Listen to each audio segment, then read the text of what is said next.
নমস্কার বন্ধুরা, আজকে তোমাদের আমি একটু নতুন স্টাইলে আলুর দম করে দেখাবো। তো তার জন্য দেখো, এখানে আমি লাল আলুগুলোকে নিয়ে নিয়েছি। এইবার আলুগুলোকে আমি কেটে নেব। এগুলো কিন্তু লাল আলু। তো আলুগুলোকে আমি দেখো এরকম ছুলে বড় বড় করে কেটে নিয়েছি, আর যেগুলো ছোট ছিল সেগুলো আমি একটু গোটা গোটা রেখেছি। এইবার একটা কড়াইতে আমি বেশ খানিকটা সর্ষের তেল গরম করে নেব।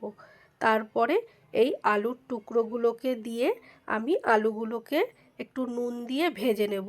একটু ঢেকে ঢেকেই ভাজবো, তাহলে কি তাড়াতাড়ি সেদ্ধ হয়ে যাবে, কেননা এই আলুগুলো একটু সেদ্ধ হতে টাইম লাগে।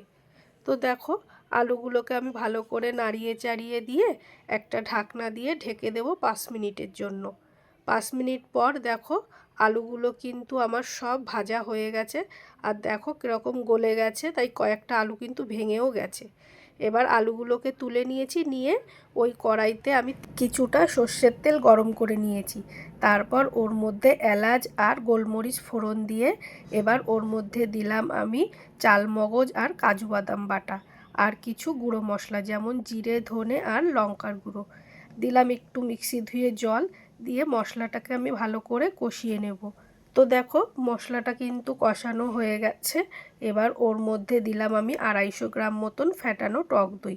টক দইটাকে দিয়েও আমি বেশ খানিকক্ষণ একটু কষিয়ে নেব। তো দেখো, আমার কিন্তু সমস্ত মশলা ভালো করে কষানো হয়ে গেছে। এবার ওর মধ্যে দিলাম আমি ভেজে রাখা আলু, আর এখানে দিলাম আমি লিকুইড দুধ। এখানে আছে 500 গ্রাম লিকুইড দুধ। তো দুধটাকে দিয়ে আমি আবারও একটু নাড়িয়ে চাড়িয়ে নিয়ে 5 মিনিট মতন ফুটতে দেব। তো দেখো, 5 মিনিট পর কিন্তু আমার ঝোলটা ফুটে গেছে, আর আলুগুলো তো আগে সেদ্ধ হওয়া ছিল।